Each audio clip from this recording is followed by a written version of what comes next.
ሰላም ናይ ማኪ ሚድያ ተኸታተልቲ ከመይ ኣለኹም?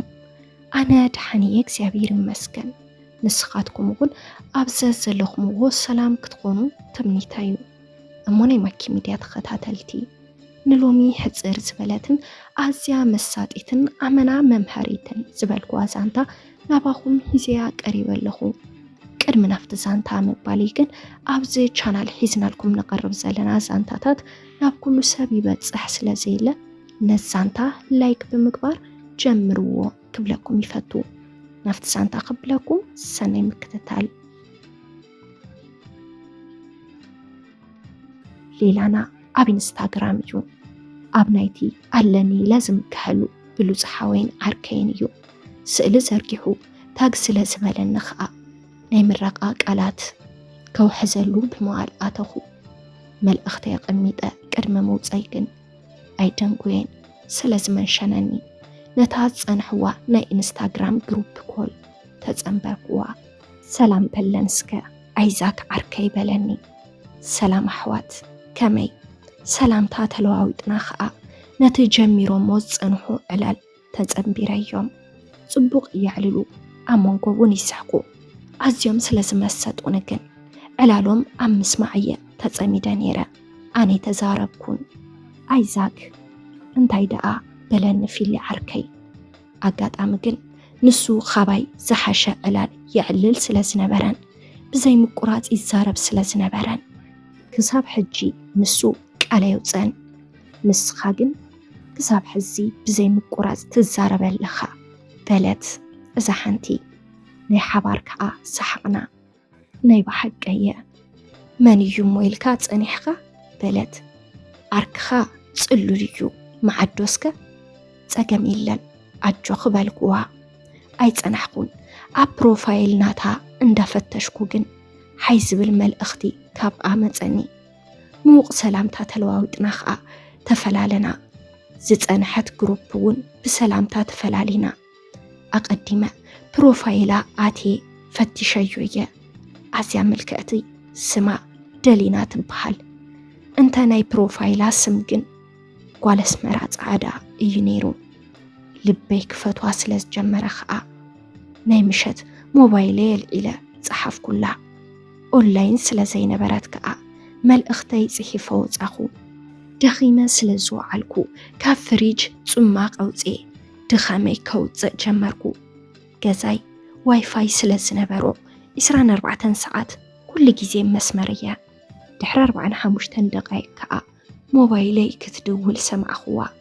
ከይደምስ ረኣኽዋ ኸዓ ጓል ኣስመራ ፃዕዳ ዝብል ልበይ እንዳተሓጎሰ ኸዓ ሞባይለይ ተቐቢለ ናብ ካንሸሎ ገፀይ ምራሕኹ። ኣብ ኣፍ ደገ ኮፍ ኢለ ዕላለይ ምስ ጓል ኣስመራ ፃዕዳ ደሊና ጀመርኩ። ክሓታ ይደሊ ግን እንታይ እዋንካ ኸኣይለ ንልበይ ይዓግቶ።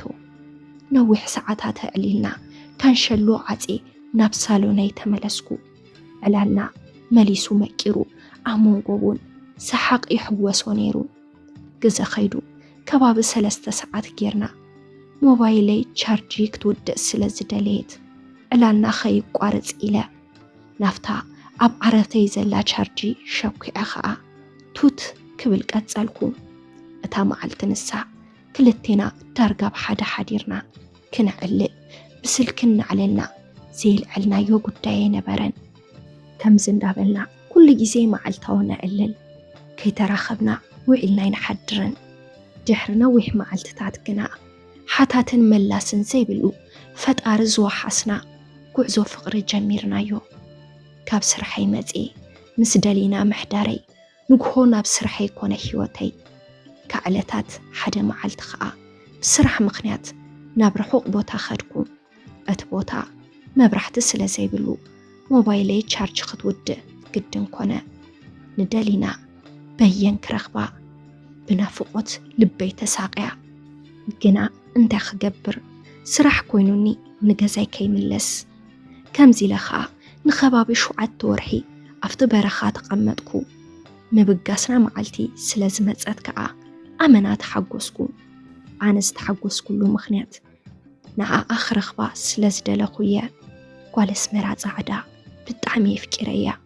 ንሸውዓተ ወርሒ ከባቢ ስለ ዝጠፋእኹ ኣመና ናፊቓትኒ እያ ብዘይንሱ ከም ዝጠፍዐ ነገርክዋን ዝኸደሉ ዘለኹ ቦታ ናብዚ እየ ክንዲ ዘዋራሕ ኣይረኽበክን ይበልክዋን ምኽንያቱ እቲ ስራሕ ዝኸደሉ ቦታ ልቺ ከም ዘይትህሉ ኣይፈለጥኩን ነይረ በዚ ምኽንያት ድማ ቻው ከይበልክዋ መገሻ ስለ ዝገበርኩ ንኽምለስ ኣመና ሓፂፅየ ነይረ እዘን 7 ዋርሕ ዘሕለፍክወን 7 ዓመታት እየን ኮይነናኒ ግን ዘይሓልፍ የለን ንባዕሉ ክብል ምድሪ ይወግሕ ይመሺ ምብጋስ መዓልቲ ስለ ዝመፀ ከዓ ኣመና እንዳተሓጎስኩ ብጉያ ናብ ቻርጀይ ከይደ ሞባይለይ ሞይታ ስለ ዝነበረት ክሳብ ትምለስ ተጸበያ ድሕሪ ምምላዓ ከዓ ከፊተ ፕሮፋይላ ዘይተጸበኽዎ ምስሊ ጸኒሑኒ ከኣምን ተጸገምኩ ደጊመ እውን ርአዮ ግን ስልወጥ ነገር የለን እታ ናይ ልበይ ዝበልክዋ ደሊና እታ ጓል ኣስመራ ጻዕዳ ተመርዓ ምስ ሰብኣያ ኣብ ፕሮፋይላ ጸኒሓትኒ እታ ጓል ኣስመራ ጻዕዳ እትብል ናይ ፕሮፋይላ ሽሙ እውን ብደሊና ተቐይሩ እዩ ጸኒሑኒ ኣነ ንራኸብ ዶ ንኸውን እንዳበልኩ ኣሻብ ሰሊጥዋ ተመርዓ ኣይፈልጥን ብኸመይ ዝኸድክዎ ቦታን ኣበይ ኣለኹም ከይፈለጠት ትምርዓው ከመይሉኸ ኣብ 7 ወርሒ ሰሊጥዋ ኣመና ኣሕፈረንን ኣሰከፈንን ደው ኢለ ክሓታ ይደሊ ኣለኹ ንምንታይ ከምኡ ጌርኪ ዋላስ ቅድመይ ዝነበረ ዓርክ ነይሩኪ እዩ ክብላ ይደሊ ግን ድማ ከመይ ጌረ ንዝተመርዖት ሰበይቲ ደው ኢልካ ይሕተት ድዩ ልበይ ምስናታ ፍቕረ ኣሎ እታ ኣፍቃሪተይ ዝበልክዋ ድሕሪ 7 ወርሒ ተመርዓ ጸኒሓትኒ በጃኹም ናይ ማኪ ሚድያ ተኸታተልቲ ንስኹም እንተትኾኑ እንታይ መገበርኩም ማሓተትኩም ማዶ ዋላስ ስቕ መበልኩም በጃኹም ናይ ማኪ ሚድያ ተኸታተልቲ ሕዚ እውን ሓሳብ ርእቶኹም የድልየኒ ስለ ዘሎ ሓሳብ ርእቶኹም ኣብ ናይ ኮመንት መጽሐፍ ቦታ ግደፉለይ ከንብቦየ